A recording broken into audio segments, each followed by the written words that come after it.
بسم اللہ الرحمن الرحیم۔ سرور کائنات، آقا دو جہاں، محبوب رب کائنات حضرت محمد صلی اللہ علیہ وآلہ وسلم نے فرمایا، قیامت کے دن تمام نسب منقطع ہو جائیں گے سوائے میرے۔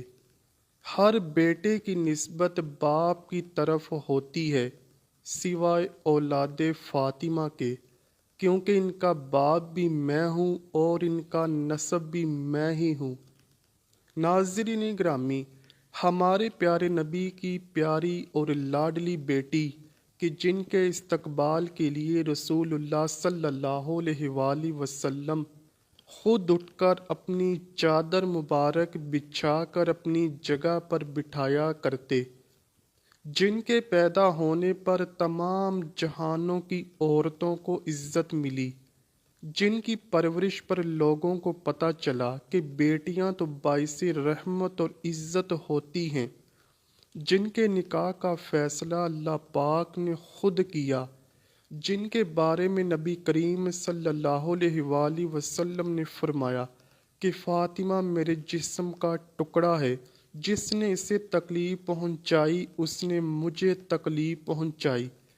اس ہستی کی روح کس نے قبض کی؟ کیا عام انسانوں کی طرح ان کے پاس ان کے پردے کا خیال کیے بغیر ملک الموت فرشتہ حاضر ہوا؟ آئیے پہلے تو آپ کو ملک الموت کا ایک واقعہ بیان کرتے ہیں کہ جب اس فرشتے نے سیدہ فاطمہ کے پردے کا اہتمام کیا۔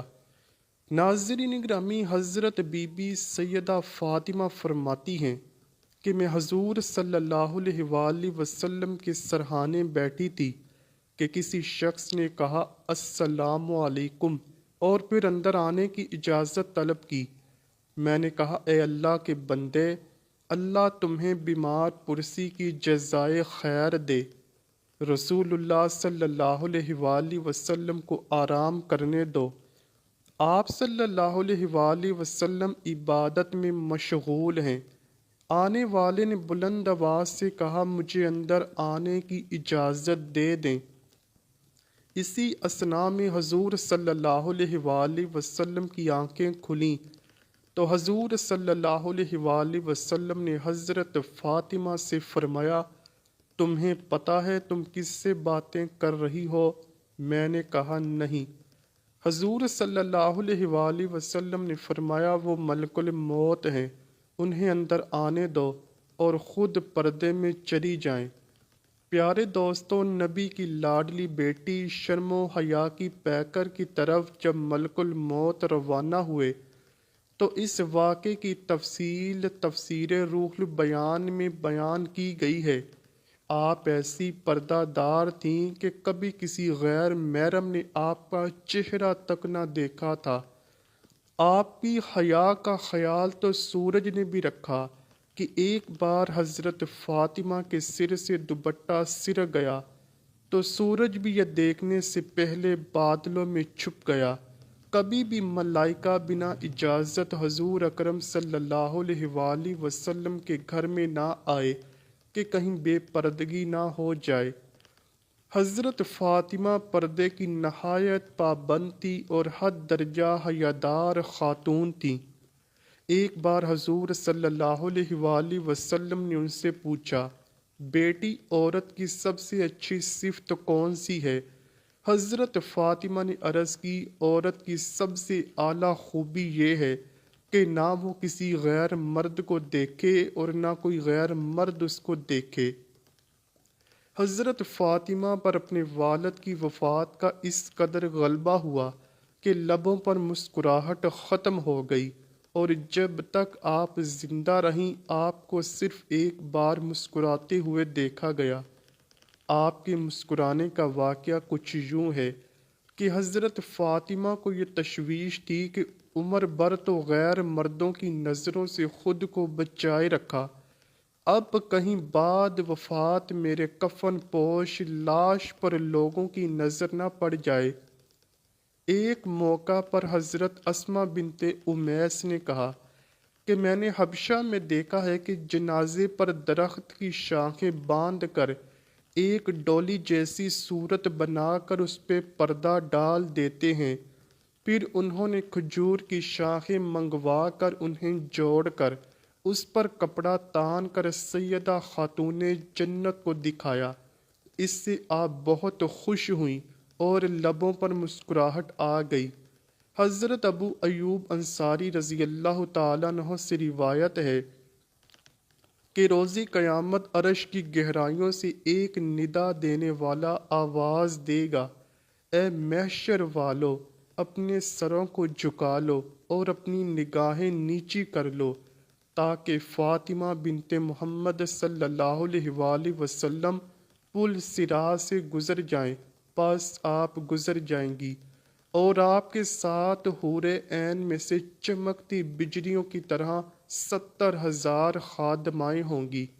حضرت عبداللہ بن عباس رضی اللہ تعالیٰ عنہ فرماتے ہیں کہ جب یہ آیت کہ جب اللہ کی مدد اور فتح آ پہنچے نازل ہوئی تو حضور اکرم صلی اللہ علیہ وآلہ وسلم نے سیدہ فاطمہ کو بلایا اور فرمایا میری وفات کی خبر آ گئی ہے، جس سے وہ رو پڑی۔ رسول اللہ صلی اللہ علیہ وآلہ وسلم نے فرمایا مت رو، بے شک تم میرے گھر والوں میں سب سے پہلے مجھ سے آ ملو گی، تو وہ ہنس پڑی۔ اس بات کو آپ صلی اللہ علیہ وآلہ وسلم کی بعض ازواج نے بھی دیکھا۔ انہوں نے کہا فاطمہ کیا ماجرا ہے؟ ہم نے پہلے آپ کو روتے دیکھا اور پھر ہنستے ہوئے دیکھا۔ آپ نے جواب دیا حضور پاک صلی اللہ علیہ وآلہ وسلم نے مجھ سے فرمایا کہ میری وفات کا وقت آن پہنچا ہے، اس پر میں رو پڑی۔ اور پھر آپ صلی اللہ علیہ وآلہ وسلم نے فرمایا مت رونا، تم میرے خاندان میں سب سے پہلے مجھ سے ملو گی، تو جس سے میں ہنس پڑی۔ حضرت سلمہ رضی اللہ تعالیٰ عنہ روایت کرتی ہیں کہ حضرت علی رضی اللہ تعالیٰ عنہ کسی کام سے باہر گئے تھے کہ سیدہ کائنات نے کہا اے ماں میرے غسل کے لیے پانی لائیں۔ میں پانی لائی، آپ نے جہاں تک ہوا میں نے دیکھا بہترین غسل کیا، پھر بولی اماں جی مجھے نیا لباس دیں۔ میں نے ایسا ہی کیا، آپ قبلہ رخ ہو کر لیٹ گئیں، ہاتھ رخسار مبارک کے نیچے کر لیا اور پھر فرمایا اماں جی اب میری وفات ہو جائے گی، میں غسل کر کے پاک ہو چکی ہوں، لہٰذا مجھے کوئی نہ کھولے۔ بس اسی جگہ آپ کی وفات ہو گئی۔ حضرت سلمہ رضی اللہ تعالیٰ عنہ بیان کرتی ہیں کہ پھر حضرت علی رضی اللہ تعالیٰ عنہ تشریف لائے تو میں نے انہیں ساری بات بتائی۔ اب جو ملک الموت حضرت فاطمہ کی روح قبض کرنے کے لیے نکلے تو خیال آیا کہ جب میں حضور اکرم صلی اللہ علیہ وآلہ وسلم کے پاس گیا تھا تو نبی کریم صلی اللہ علیہ وآلہ وسلم نے اپنی بیٹی کو پردے میں ہو جانے کا حکم دیا تھا، اس لیے آج میں ان کی بیٹی کی روح کیسے نکال سکتا ہوں؟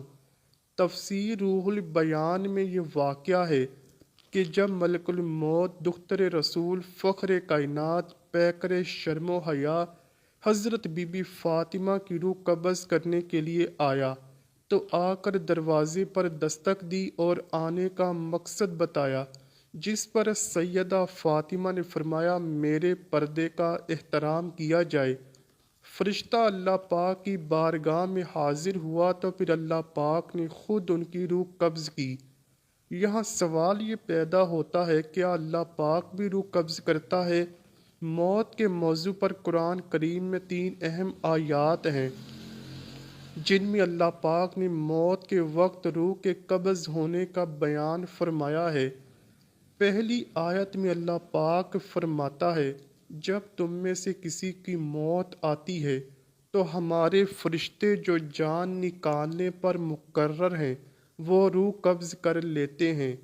اس کے بعد ایک اور آیت میں اسی طرح فرمایا آپ فرماؤ کہ ملک الموت روحیں قبض کرتا ہے جو اس پر مقرر ہے۔ اس کے بعد اللہ پاک سورہ زمر میں یوں فرماتا ہے اللہ ہی موت کے وقت روح قبض کرتا ہے۔ پہلی آیت میں اللہ پاک فرماتا ہے کہ روح قبض کرنے پر بہت سے فرشتے مقرر ہیں۔ دوسری آیت میں بتاتا ہے کہ ملک الموت روح قبض کرنے آتا ہے، جبکہ تیسری آیت میں اللہ پاک خود فرماتا ہے کہ میں خود روح قبض کرتا ہوں۔ اس مسئلے کے حل کے لیے کون روح قبض کرتا ہے؟ تفسیر ساوی میں امام احمد ساوی لکھتے ہیں کہ ان تینوں آیتوں میں کوئی منافات نہیں، کیونکہ حضرت اسرائیل علیہ السلام کی سربراہی میں ان کے ساتھی فرشتے مرنے والے کے پورے جسم سے روح سمیٹ کر حلق تک پہنچا دیتے ہیں۔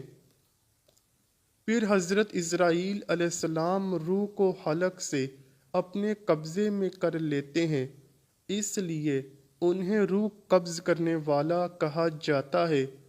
اسی بنا پر تفسیر ساوی، تفسیر روح البیان اور الاعلام میں اس بات کی صراحت موجود ہے کہ دختر رسول حضرت سیدہ فاطمہ کی روح اللہ پاک نے قبض کی۔ دعا ہے اللہ پاک ہم سب کو اپنے پیارے حبیب صلی اللہ علیہ وآلہ وسلم اور ان کی آل پاک سے سچی و پکی محبت کرنے کی توفیق عطا فرمائے، آمین یا رب العالمین۔ امید کرتا ہوں کہ آپ کو ویڈیو ضرور پسند آئی ہوگی۔ اگر ویڈیو پسند آئی ہے تو ویڈیو کو لائک کیجئے، شیئر کیجئے اور چینل کو لازمی سبسکرائب کیجئے۔ کمنٹ سیکشن میں اپنی رائے کا اظہار بھی ضرور کیجئے گا۔ ملتے ہیں اگلی ویڈیو میں، تب تک کے لیے اللہ حافظ۔